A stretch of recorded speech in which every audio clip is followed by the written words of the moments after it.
সুপ্রিয় শিক্ষার্থী, সবাইকে স্বাগত জানাচ্ছি ভাওয়াল বদর আলম সরকারি কলেজ কর্তৃক আয়োজিত আজকের এই অনলাইন ক্লাসে তোমাদের সবাইকে স্বাগত জানাচ্ছি। আমি তোমাদের সাথে আছি মোহাম্মদ সৌরভ খান, প্রভাষক হিসাব বিজ্ঞান, ভাওয়াল বদর আলম সরকারি কলেজ গাজীপুর। তো তোমাদের সাথে আমার আজকে যে ক্লাসটি সেটা হচ্ছে প্রিন্সিপাল অফ ফিনান্সের উপর। এর আগে আমরা বেশ আরো কয়েকটি ক্লাস নিয়েছি, তোমরা দেখেছ। আজকে আমার সাথে যে তোমাদের ক্লাসটি, এটা হচ্ছে যে চ্যাপ্টারটা আমরা এর আগে করাচ্ছিলাম সেই চ্যাপ্টারের উপরে আমরা মূলত আজকের ক্লাসটাও নিচ্ছি। সেটা হচ্ছে শর্ট টার্ম ফিনান্স বা স্বল্প মেয়াদী অর্থ সংস্থান। তোমরা যদি একটু লক্ষ্য করো যে আমরা গত ক্লাসে বেশ কিছু সূত্র পড়িয়েছি। গত ক্লাসগুলোতে স্বল্প মেয়াদী অর্থ সংস্থানের কিছু বিষয়ের উপর আমরা আলোচনা করেছি।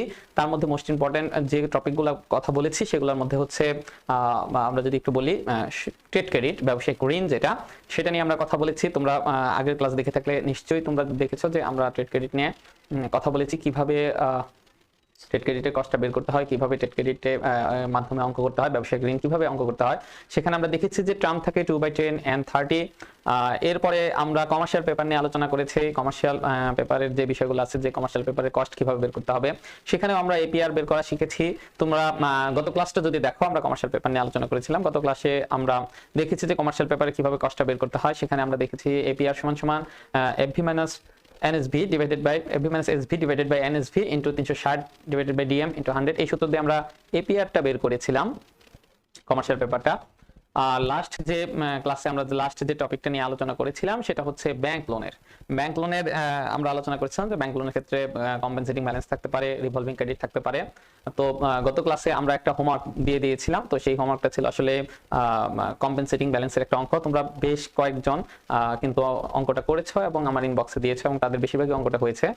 সূত্রটা ছিল EIR I divided by P minus CB minus I। অঙ্কটার মধ্যে একটু একটা জিনিস ছিল ইন্টারেস্ট পেইড ইন অ্যাডভান্স। তার মানে আইটাকে আবার ইন্টারেস্টটাকে বাদ দিতে হবে।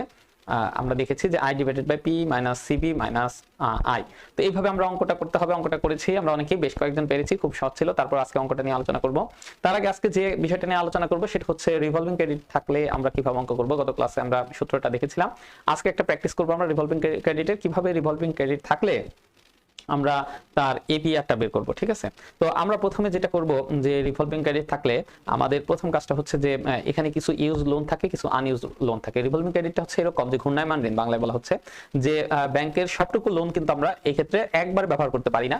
আমাদের কিছু লোন আমরা একবার ব্যবহার করি, কিছু লোন আমরা হচ্ছে এভারেজ মানে একটা রেটে ব্যবহার করি। যেমন এভারেজ আমি কিছু টাকা তুলতেছি আবার জমা দিচ্ছি, তো ব্যাংকে কিছু টাকা আমার আনইউজ থেকে যাচ্ছে রিভলভিং ক্রেডিটে। মানে এটা চক্র আকারে চলতে থাকে। আমি কিছু টাকা তুলে নিয়ে আসলাম, এরপরে আবার হচ্ছে যে ব্যবহার করে আবার কিছু টাকা জমা রাখলাম, আবার লোন তুললাম। তো আমার একটা অ্যামাউন্ট সবসময় ব্যাংকে আনইউজ থেকে যাচ্ছে রিভলভিং ক্রেডিটে। একটা অ্যামাউন্ট ইউজ হচ্ছে, এভারেজ একটা মানে ধরো এভারেজ 1 লাখ 2 লাখ টাকা ব্যবহার করতেছি, আমার লোন স্যাংশন হয়েছে 5 লাখ টাকা। তো এরকম রিভলভিং ক্রেডিটের ক্ষেত্রে আমরা রিভলভিং ক্রেডিটের ক্ষেত্রে আমরা যদি দেখি তাহলে আমরা ফর্মুলাগুলো গত ক্লাসে দেখিয়েছিলাম। গত ক্লাসে আমরা ফর্মুলাগুলো দেখেছিলাম যে এরকম যে রিভলভিং ক্রেডিটের ক্ষেত্রে আমরা দেখেছি EIR সমান সমান, আমরা সূত্রটা ছিল এরকম I প্লাস CF নিচে হচ্ছে URC ইন্টু 100। তো আমাদের ফর্মুলা ছিল এরকম যে EIR I plus CF URC। তো আমরা একটা এক্সাম্পল এখানে লিখেছি যে এই এক্সাম্পলের মাধ্যমে আমরা বুঝতে চেষ্টা করব যে রিভলভিং ক্রেডিটের অঙ্কগুলো কিভাবে হয়। তো তোমরা যদি একটু উদাহরণটা পড়ো, উপরে যে উদাহরণটা দেওয়া আছে, এই company has a revolving credit of taka 5 lakh at an interest of 13% with Sonali bank. আসলে আমাদের মূল প্রবলেমটা হয়েছে, আমি তোমাদের বেশ কয়েকটা জুমে ক্লাস নিয়েছি জুম অ্যাপের মাধ্যমে। তো সেখানে জুম অ্যাপে যারা যুক্ত হতে পারোনি তারা আমাকে নক করতে পারো ফেসবুকে, আমি জুম অ্যাপের আইডি এবং পাসওয়ার্ড দিয়ে দিব। আর যারা যুক্ত হয়েছে তাদের মূল সমস্যাটা হচ্ছে, আমি দেখেছি ফিনান্সের ক্লাস নেওয়ার সময় যে তোমাদের মূল সমস্যা হয় তোমরা অঙ্কটা বুঝো বাট ইংরেজি পড়ে মিনিংটা করতে পারো না। আমি বেশ কয়েকজনকে দাঁড় করিয়ে জিজ্ঞেস করেছি যে এটার মিনিং কি। তো বেশ কয়েকজনকে বলেছি তুমি বলো তুমি বলো, তো অ্যান্সার আসেনি। তো অ্যান্সার আসেনি মানে আবার কয়েকজনে বলেছি আধো আধো, কয়েকজন কিছুই বলতে পারিনি, আবার 2-1 জন আছে এক্সেপশনাল যারা ভালোই পেরেছি। তো এটার প্রবলেমটা হচ্ছে যে আমরা ইংরেজি পড়ে তার যে মিনিংটা আছে সেটা কিন্তু বুঝতে পারি না। অঙ্কে কি চেয়েছে, আসলে অঙ্কে কি চাচ্ছে এবং অঙ্কে কি দেওয়া আছে, দুইটা জিনিস আমাদের সবসময় পড়ে বুঝতে হবে যে অঙ্কে কি কি দেওয়া আছে, কি তথ্য আমাদের দিচ্ছে এবং কি তথ্য আমাদের চাচ্ছে। এই দুইটা জিনিস যদি আমরা ক্লিয়ারলি আইডেন্টিফাই না করতে পারি সেক্ষেত্রে কিন্তু আমরা যতই সূত্র জানি না কেন সূত্রের অ্যাপ্রোপ্রিয়েট ইউটিলাইজেশন সেটা আমরা করতে পারবো না। সো আমাদের কাজ হচ্ছে, যেহেতু আমাদের অঙ্কগুলো ইংরেজিতে থাকবে, ইংরেজিটা পড়ে যেন আমরা বুঝতে পারি যে অঙ্কে চেয়েছে কি। আমরা বাংলায় অঙ্ক করে এসেছি ইন্টারমিডিয়েটে, এখানে এসে আমরা সেটাকে ইংরেজিতে করতে হবে। ডিফারেন্স কিন্তু এইটুকুই, আমরা ইন্টারে বাংলায় করেছি, এখানে শুধু ইংরেজিতে করতেছি। কিন্তু আমাদের যে প্রবলেমটা হচ্ছে যে আমরা কিন্তু ইংরেজিগুলোর মিনিংটা করতে পারতেছি না বাংলা সঠিকভাবে, এবং এই জন্য আমরা সূত্র কোনটা পড়বে ধরতে পারতেছি না। আর এই জন্য সূত্র জানা সত্ত্বেও আমরা কিন্তু সবাই হোমওয়ার্কগুলো করতে পারতেছি না। তো এই জন্য আমাদের একটাই উপায় আছে, বেশি বেশি প্র্যাকটিস করতে হবে, আমাদের অঙ্ক অনেক বেশি প্র্যাকটিস করতে হবে। বেশি প্র্যাকটিস করতে করতেই তুমি টার্মগুলোর সাথে পরিচিত হয়ে যাবে এক সময়, তখন আর এই প্রবলেমগুলো থাকবে না। তো আমরা যদি এই উদাহরণে চলে যাই, একটু তুমি লক্ষ্য করো, the company has a revolving credit of taka 5 lakh. এখানে কোম্পানির রিভলভিং ক্রেডিট বা ঘূর্ণায়মান ঋণ রয়েছে 5 লক্ষ টাকা, ঠিক আছে, এট এন ইন্টারেস্ট অফ 13%। দেখো এখানে সুদের হারটা আছে 13%, তার মানে কোম্পানি লোন নিয়েছে 5 লক্ষ টাকা 13% সুদে উইথ সোনালী ব্যাংক, মানে সোনালী ব্যাংকের নিকট হতে। তাহলে সোনালী ব্যাংকে সে 13% সুদে রিভলভিং ক্রেডিট বা ঘূর্ণায়মান লোন নিয়েছে 5 লক্ষ টাকা। এই অ্যাভারেজ বরোইং রেট, বরোইং ওয়াজ 3 লাখ টাকা, এখানে কি শূন্য বেশি না, 3 লাখ টাকা। যদি এখানে 3 লাখ টাকা আমাদের হচ্ছে এভারেজ আমরা যে ধার করেছি, এভারেজ আমরা ব্যবহার করেছি, এটা হচ্ছে 3 লাখ টাকা ফর দ্য ইয়ার, একটা ইয়ারের জন্য। and committed fee is 2.5%। এখানে আরেকটা শব্দ আছে কমিটেড ফি, তাহলে এখানে একটা ফি দিতে হয়, কমিটেড ফি এই রিভলভিং ক্রেডিটের ক্ষেত্রে। তো এই কমিটেড ফি যদি হয় 2.5%, then what is the cost of bank loan, তাহলে ব্যাংক লোনের ব্যয় আসলে কত সেটা আমাদের বের করতে হবে। তাহলে আমাদের অঙ্কের তথ্য অনুযায়ী দেখো আমরা কি পাচ্ছি এখানে আমরা মূল অ্যামাউন্ট, আমরা লোনের যে অ্যামাউন্টটা পেয়েছি এখানে হচ্ছে প্রিন্সিপাল অ্যামাউন্ট বা মূল টাকাটা হচ্ছে 5 লক্ষ টাকা। তাহলে আমাদের এই যে এইটা হচ্ছে রিভলভিং ক্রেডিট, ঠিক আছে, এইটা আমাদের টোটাল লোন হচ্ছে, টোটাল লোন অ্যামাউন্ট হচ্ছে, একটু যদি আমরা লিখি, টোটাল লোন অ্যামাউন্ট হচ্ছে 5 লক্ষ টাকা। তো এটা গেল আমাদের লোন অ্যামাউন্ট। এখন এর থেকে আমাদের ব্যবহার হচ্ছে কতটুকু আর অব্যবহৃত রয়েছে কতটুকু। আমরা জানি যে ঘূর্ণায়মান ঋণের ক্ষেত্রে একটা পোর্শন ব্যবহৃত হয় আর একটা পোর্শন ব্যবহৃত হয় না, কিছু অংশ সবসময় ব্যাংকে থেকে যায়, কিছু অংশ আমরা ইউজ করি। তাহলে যে অংশটুকু আমাদের ব্যবহৃত হবে সেটা হচ্ছে আমাদের ইউজ লোন। তাহলে আমরা এখান থেকে ইউজ লোনটা বের করব। তাহলে ইউজড লোন, দেখো এখানে দেওয়া আছে ইফ দা এভারেজ বরোইং ওয়াজ 3 লাখ টাকা, যদি আমরা গড়ে এটা মানে ধারে ব্যবহার করে ফেলেছি 3 লক্ষ টাকা, তাহলে ইউজ লোন হচ্ছে আমাদের 3 লক্ষ টাকা। তাহলে আনইউজ লোনটা কত, আমরা কত টাকা লোন ব্যবহার করতে পারিনি, তাহলে 5 লক্ষ থেকে যদি আমরা ব্যবহৃত 3 লক্ষ বাদ দিয়ে দিই, তাহলে কিন্তু আমাদের থাকতেছে আনইউজ লোন হচ্ছে 2 লক্ষ টাকা। তো আমরা জানি যে এই যেটা যে রিভলভিং ক্রেডিটের ক্ষেত্রে যদি ব্যাংক লোন বের করতে যায়, সূত্রটা হচ্ছে EIR = I + CF divided by URC। এটা আমরা গত ক্লাসে দেখিয়েছি সূত্রটা। তো এখন তোমরা এখানে যে জিনিসটা লক্ষ্য করো যে রিভলভিং ক্রেডিটের ক্ষেত্রে আমাদের যে বিষয়গুলো আছে সেখানে কিন্তু তোমরা দেখতেছো যে আমরা এখানে টোটাল লোন অ্যামাউন্ট 5 লক্ষ টাকা লিখেছি, ইউজ লোন লিখেছি 3 লক্ষ টাকা, তাহলে আনইউজ লোন আমাদের থাকছে হচ্ছে 2 লক্ষ টাকা। তো সব মিলিয়ে কিন্তু আমাদের যে সিচুয়েশনটা দাঁড়াচ্ছে যে এখন এই মানগুলো আসলে কত হবে। তো আমরা জানি I = ইন্টারেস্ট অন, I = হচ্ছে ইন্টারেস্ট অন ইউজড লোন, মানে আমরা যে লোনটুকু ব্যবহার করেছি সেই লোনের উপর আমরা ইন্টারেস্ট ধরবো। তাহলে I হচ্ছে ইন্টারেস্ট, তো এখানে আমরা ইউজ করেছি হচ্ছে 3 লক্ষ টাকা, এর উপর আমরা ধরবো হচ্ছে লোনের অ্যামাউন্ট হচ্ছে 13%, এটা আমরা ধরবো। তাহলে এটা যদি আমরা একটু ক্যালকুলেটর ইউজ করি তাহলে কিন্তু খুব সহজেই আমরা বের করতে পারবো যে এটা কত পার্সেন্ট হয়। তাহলে 3 লাখের যদি আমরা 13% করি তাহলে আমার আসবে হচ্ছে 39,000 টাকা। তাহলে আমাদের এখানে ইন্টারেস্ট হচ্ছে 39,000 টাকা। ঠিক একইভাবে CF তে হচ্ছে committed fee on আনইউজ loan, CF তে হচ্ছে committed fee on আনইউজ loan, committed fee on আনইউজ loan. তাহলে এখানে অব্যবহৃত রয়েছে 2 লক্ষ টাকা, এর উপর কমিটেড ফি দিতে হবে। তাহলে 2 লক্ষ এর সাথে আমরা দিব হচ্ছে 2.5%। তাহলে আমাদের হচ্ছে এটা একটু ক্যালকুলেটর বের করব যে 2 লক্ষের 2.5% কত হবে আমাদের।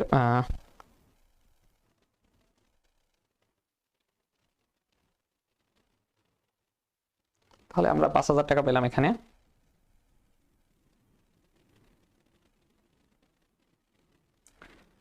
আচ্ছা, আর আমাদের হচ্ছে এখানে ইউআরসি তে আমরা জানি যে ইউজ রিভলভিং ক্রেডিট, ইউআরসি তে হচ্ছে ইউআরসি, এখানে হচ্ছে ইউজড রিভলভিং ক্রেডিট। এখানে কিন্তু আমাদের ইউজ রিভলভিং ক্রেডিট ব্যবহৃত লোন যতটুকু ততটুকুই হবে রিভলভিং ক্রেডিট বা রিভলভিং লোন। তাহলে ইউজ হয়েছে আমাদের 3 লক্ষ টাকা।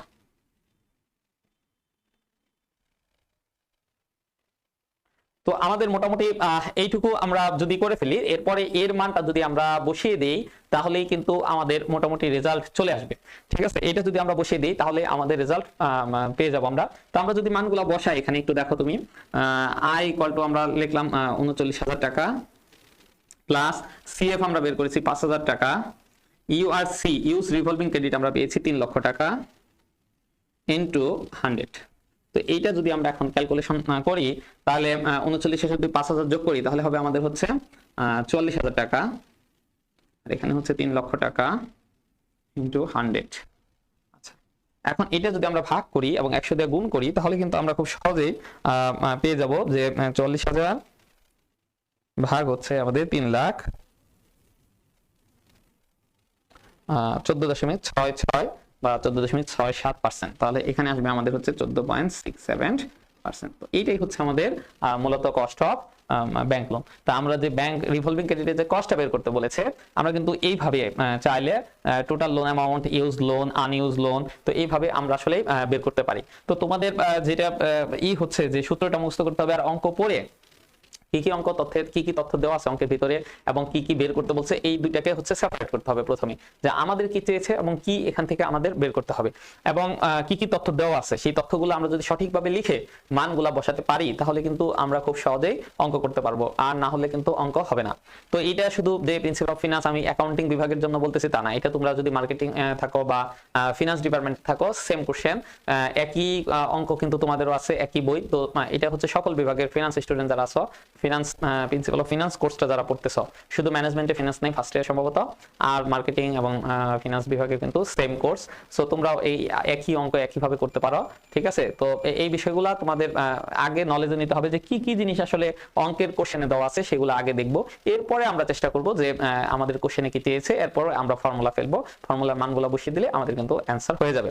তো এটা ছিল আমাদের রিভলভিং ক্রেডিটের উপর একটা আলোচনা। তোমরা যদি আরো অঙ্ক প্র্যাকটিস করতে চাও তাহলে তোমরা বইয়ের মধ্যে দেখতে পারবা যে বইয়ে আরো অনেক ধরনের অঙ্ক আছে রিভলভিং ক্রেডিটের উপর, কিছু অংশ ব্যবহৃত হয়েছে, এত পার্সেন্ট ব্যবহৃত হয়নি, এরকম অনেক টাইপের অঙ্ক আছে, তোমরা সেগুলো একটু প্র্যাকটিস করবা। আর ক্লাস তো নিয়মিত করতেছ। এরপরে আমাদের যেটা আছে অ্যাকাউন্ট রিসিভেবল ফ্যাক্টরিং একটা ব্যাপার আছে, অ্যাকাউন্ট রিসিভেবল ফ্যাক্টরিং, এই বিষয়টা হচ্ছে আমাদের এই নতুন করে শিখতে হবে। ফ্যাক্টরিং যেটা ইন্টারমিডিয়েটে আমাদের ছিল কিন্তু আমরা হয়তো করিনি। অ্যাকাউন্ট রিসিভেবল ফ্যাক্টরিং এর কস্টটা বের করতে হয় অ্যাকাউন্ট রিসিভেবল ফ্যাক্টরিং এর। এখন এটা বের করার জন্য আমাদের কয়েকটা স্টেপ ফলো করতে হয়। ঠিক আছে, আমাদের অ্যাকাউন্ট রিসিভেবল ফ্যাক্টরিংটা বের করার জন্য আমাদের কয়েকটা স্টেপ ফলো করতে হয়। যেমন আমরা প্রথমে যদি বলি যে অ্যাকাউন্ট রিসিভেবল ফ্যাক্টরিং এর ক্ষেত্রে আমাদের এপিআরটা বের করতে হয়, অ্যানুয়াল পার্সেন্টেজ রেটটা। তাহলে আমরা লিখি নিট অ্যানুয়াল, সূত্রটা হচ্ছে, সূত্রটা একটু লিখে রাখো, নিট অ্যানুয়াল ফ্যাক্টরিং কস্ট, এটা হচ্ছে net amount of advances into 100। তো এই অ্যাকাউন্ট রিসিভেবল ফ্যাক্টরিং এর ক্ষেত্রে আমাদের যে জিনিসটা সূত্রটা লাগবে সেটা হচ্ছে net annual factoring cost, net annual factoring cost divided by হচ্ছে নিট অ্যামাউন্ট অফ অ্যাডভান্সেস। তো এই ফর্মুলাটা আমাদের ভালো করে পারতে হবে, যে এই ফর্মুলাটা যদি পারি তাহলে আমরা অ্যাকাউন্ট রিসিভেবল ফ্যাক্টরিং পারবো। এখন এই যে net amount of advances, net annual factoring cost, এই দুইটা জিনিস আমাদের ক্যালকুলেশন করে নিতে হবে। তাহলে এইটা ক্যালকুলেশন করার জন্য কয়েকটা ধাপে ধাপে আমরা অঙ্ক করতে পারি। যেমন আমরা ফার্স্ট ধাপ যেটা হচ্ছে এভারেজ অ্যাকাউন্ট রিসিভেবলটা আমাদের অঙ্কে বের করে নিতে হবে। তো এভারেজ অ্যাকাউন্ট রিসিভেবলটা বের করার জন্য আমাদের হচ্ছে অ্যাকাউন্ট রিসিভেবল টার্নওভার যেটা আছে সেটা বের করতে হবে। ঠিক আছে, তো এই সূত্রগুলো একটু কমপ্লেক্স আকারে আমাদের একটু জটিল হয়। যেমন নিট অ্যামাউন্ট অফ অ্যাডভান্সেস বের করার জন্য আমরা কি করি দেখো, প্রথমে এভারেজ অ্যাকাউন্ট রিসিভেবলটা আমাদের বের করতে হবে, যে এভারেজ অ্যাকাউন্ট রিসিভেবল কত সেটা আমাদের যদি অঙ্কে এভারেজ অ্যাকাউন্ট রিসিভেবল দেওয়া থাকে আমাদের তাহলে কোনো ঝামেলা নেই। কিন্তু যদি না দেওয়া থাকে, যদি টোটাল অ্যাকাউন্ট রিসিভেবল দেওয়া থাকে, এক বছর অ্যাকাউন্ট রিসিভেবল দেওয়া থাকে, তাহলে কিন্তু আমাদের হচ্ছে যে এভারেজ অ্যাকাউন্ট রিসিভেবলটা বের করতে হবে, এবং তার জন্য আমাদের অ্যাকাউন্ট রিসিভেবল টার্নওভারটা আগে বের করে নিতে হবে। ঠিক আছে, এখন অ্যাকাউন্ট রিসিভেবল টার্নওভারটা কিভাবে বের করব? তো এইটার একটা সূত্র আছে যে 360 divided by average collection period, এইটাতে যদি ভাগ করি তাহলে অ্যাকাউন্ট রিসিভেবল টার্নওভারটা বের হয়ে যায়। তাহলে আমরা যদি অঙ্ক করতে চাই তাহলে প্রথমে নিট অ্যামাউন্ট অফ অ্যাডভান্সেস বের করতে হবে, এরপর নিট অ্যানুয়াল ফ্যাক্টরিং কস্ট বের করতে হবে। আর নিট অ্যামাউন্ট অফ অ্যাডভান্সেস বের করার আগে আমাদের যে কাজটা করতে হবে, প্রথম কাজটা হচ্ছে অ্যাকাউন্ট রিসিভেবল টার্নওভার, যেটা এটা আমাদের বের করতে হয়। ফার্স্ট কাজ হচ্ছে অ্যাকাউন্ট রিসিভেবল টার্নওভার। এটা একটু কমপ্লেক্স অঙ্ক, তোমরা আসলে যদি সামনাসামনি ক্লাস থাকতো তাহলে আরো ভালো বোঝানো যায়। তো এখানে আসলে তোমরা হয়তো অনেক কিছু কোশ্চেন আসতেছে যে এটা কিভাবে আসতেছে, এটা কেন আনবো, তো এই কোশ্চেনগুলো আসলে আমি শুনতেছি না, কিন্তু সামনে থাকলে সেই কোশ্চেনগুলো কিন্তু আমি শুনতে পেতাম এবং সেই কোশ্চেনগুলো অ্যান্সার দিতে পারতাম। তো এখানে অ্যাকাউন্ট রিসিভেবল টার্নওভারটা আমরা বের করবো হচ্ছে 360 divided by average collection period দিয়ে। এটা কোশ্চেনে দেওয়া থাকবে। আমরা এরকম কিছু অঙ্ক প্র্যাকটিস করব। Average collection period. আচ্ছা, তো অ্যাকাউন্ট রিসিভেবল টার্নওভার বের করার পরে যেটা বের করব সেটা হচ্ছে এভারেজ, দেখো এভারেজ অ্যাকাউন্ট রিসিভেবল, এইটা বের করব। এখন এটা বের করার নিয়মটা হচ্ছে টোটাল অ্যাকাউন্ট রিসিভেবল ভাগ করতে হবে এই অ্যাকাউন্ট রিসিভেবল টার্নওভার দিয়ে। তো এটা দিয়ে যদি ভাগ করি তাহলে আমরা কিন্তু পেয়ে যাব এভারেজ অ্যাকাউন্ট রিসিভেবল। আসলে এইটা যদি এভারেজ অ্যাকাউন্ট রিসিভেবলটা দেওয়া থাকে কোশ্চেনের মধ্যে তাহলে কিন্তু আর এইটুকু করার কোনো দরকার নেই আমাদের, ঠিক আছে? সরাসরি এভারেজ অ্যাকাউন্ট রিসিভেবল দিয়েই আমরা অঙ্ক করতে পারবো। তো এটা আসলে একটু কমপ্লেক্স প্রক্রিয়া। তোমরা আসলে যে জিনিসটা বলবো যে কোনো বই থেকে আগে এটা একটু যদি দেখো তারপরে আমি যদি বুঝাই তোমাদের জন্য বুঝতে সুবিধা হবে। কিন্তু এখন যদি আমি একেবারে নতুন ভাবে বোঝাতে যাই তাহলে কিন্তু অনেকের মাথায় হয়তো উপর দিয়ে চলে যাবে। একে তো ইংলিশ, তার মধ্যে হচ্ছে আবার একেবারে নতুন একটা বিষয় যেটা ইন্টারমিডিয়েটে করে আসিনি। এই জন্য তোমাদের যে কাজ হচ্ছে যে এইটার সূত্রটা তোমরা একটু ভিতরে যাওয়ার আগে আমি আগে তোমাদের যেটা কাজ দিচ্ছি সেটা হচ্ছে যে এই নিট অ্যামাউন্ট অফ অ্যাডভান্সেস, ঠিক আছে, কিভাবে বের করতে হয় এবং নিট ফ্যাক্টরিং কস্টটা কিভাবে বের করতে হয় যে কোনো একটা ফিনান্স বই থেকে তোমরা একটু এটা আগে দেখো এবং এটা স্টাডি করো। সেটা বাংলা বই হোক, সমস্যা নেই, সেটা ইন্টারমিডিয়েট বইও আছে, তোমরা একটু খুঁজে দেখলে পাবা। তো এই জিনিসটা তোমরা আগে একটু পড়ো যে এই ব্যাপারটা কি, আসলে এটা কিভাবে বের করতে হয়। নিট অ্যামাউন্ট অফ অ্যাডভান্সের মধ্যে কি কি থাকে? Net amount average account receivable থাকবে, এর থেকে রিজার্ভ বাদ দিতে হবে, ঠিক আছে, এরপরে এর থেকে কমিশন বাদ দিতে হবে। তো এই যে খরচগুলো আছে এই খরচগুলা বাদ দিতে হবে, এরপরে ইন্টারেস্টটা বাদ দিতে হবে, বাদ দিলে আমরা পাবো হচ্ছে নিট অ্যামাউন্ট অফ অ্যাডভান্সেস। ঠিক একইভাবে নিট অ্যানুয়াল ফ্যাক্টরিং কস্টটা বের করার জন্য আমরা যেটা করব যে নিট পিরিয়ডিক কস্টটা আমাদের আগে বের করতে হবে, তাকে আমরা গুণ করব অ্যাকাউন্ট রিসিভেবল টার্নওভার দিয়ে, তাহলেই আমরা নিট ফ্যাক্টরিং কস্টটা পেয়ে যাবো। আবার নিট পিরিয়ডিক কস্ট বের করার নিয়মটা হচ্ছে যে আমরা যে কমিশন তারপর ইন্টারেস্ট দুইটা কস্ট আছে, এখান থেকে কিছু কস্ট সেভিং আছে আমাদের, যেমন কস্ট সেভিং এর মধ্যে থাকতে পারে ব্যাড ডেট এক্সপেন্স, থাকতে পারে অ্যাডমিনিস্ট্রেটিভ এক্সপেন্স। তো এই খরচগুলো বাদ দিয়ে আমরা পাবো হচ্ছে নিট পিরিয়ড কস্ট। তো সেই নিট পিরিয়ড কস্টকে যদি আমরা অ্যাকাউন্ট রিসিভেবল টার্নওভার দিয়ে গুণ করি তাহলে পাবো annual factoring cost, net annual factoring cost. তো এইভাবে আসলে বিষয়গুলো, এই টার্মসগুলো আসলে একেবারে নতুন তোমাদের কাছে। এই জন্য আমি এই ক্লাসটাকে আরো ভেঙে ভেঙে আরেকটু লম্বা সময় নিয়ে নিতে চাচ্ছি, যে একবারে যদি আমি সব লিখতে যাই তাহলে তোমরা এটা আসলে বুঝতে পারবে না। তো এই যে সূত্রটা লিখলাম এটা মাথায় নাও। আর আমাদের দুইটা জিনিস বের করতে হবে এখান থেকে, একটা হচ্ছে নিট অ্যামাউন্ট অফ অ্যাডভান্সেস, এটা একটু মাথায় রাখবা যে এই জিনিসটা আমাদের বের করতে হবে, নিট অ্যামাউন্ট অফ অ্যাডভান্সেস, এটা একটা টার্ম আমাদের বের করতে হবে। আরেকটা জিনিস বের করতে হবে এখানে, net annual factoring cost, net annual factoring cost. তো এই দুটো জিনিস আমাদের বের করতে হবে, একটা নিট অ্যামাউন্ট অফ অ্যাডভান্সেস, এর ভিতরে অনেক কিছু থাকবে, যেমন এভারেজ অ্যাকাউন্ট রিসিভেবল থাকবে, এভারেজ অ্যাকাউন্ট রিসিভেবল, এর সাথে কিছু যোগ বিয়োগ করতে হয় আমরা জানি, এর সাথে আমাদের যে ইন্টারেস্ট থাকবে এক্সপেন্স বাদ দিতে হবে, তারপর রিজার্ভ যতটুকু থাকবে যে রিজার্ভটা বাদ দিতে হবে, ইন্টারেস্টটা বাদ দিতে হবে, কমিশনটা বাদ দিতে হবে, এরপর ইন্টারেস্টটা বাদ দেবো। তাহলে প্রথমে রিজার্ভ বাদ দিব, এরপরে হচ্ছে আমরা হচ্ছে কমিশন বাদ দিব, কমিশন বাদ দেওয়ার পর যে অ্যামাউন্ট থাকবে তার উপর হচ্ছে আমরা ইন্টারেস্ট চার্জ করব, এবং এই ইন্টারেস্টটা দেওয়া থাকবে যে কত % সুদ, তো সেই সুদটাও আমাদের দেওয়া থাকবে। তো এই সব কিছু বাদ দেওয়ার পরে আমরা পাবো হচ্ছে নিট অ্যামাউন্ট অফ অ্যাডভান্সেস। তো এইটা আমরা হচ্ছে আগামী ক্লাসে ভালো করে দেখবো। এখন আমি তোমাদের জাস্ট শুধু মাথায় একটু থিমটা দিলাম, যে নেক্সট ক্লাসে আমি এটা ডিটেলস তোমাদের সাথে আলোচনা করব। তো তোমরা হচ্ছে যে কাজটা হচ্ছে যে এই অ্যাকাউন্ট রিসিভেবল ফ্যাক্টরিংটা কি, এটা কিভাবে হয় এবং সূত্রটা কি, এগুলা তোমরা নিজের একটু থিওরি পড়বা, রিডিং পড়লে তাহলে আমি বুঝালে জিনিসটা মাথায় থাকবে। কিন্তু আমি যদি শুধু বুঝাই আর তোমরা যদি শুধু দেখো তাহলে এটা মাথার উপর দিয়ে চলে যাবে, ঠিক আছে? তো তোমাদের যেটা কাজ সেটা হচ্ছে বাসায় গিয়ে এই টপিকসটা খুব ভালো করে তোমরা একটু মনোযোগ দিয়ে দেখবা, এবং হচ্ছে যে যতখানি চেষ্টা করবা পড়ার জন্য, নিজে পড়ার জন্য।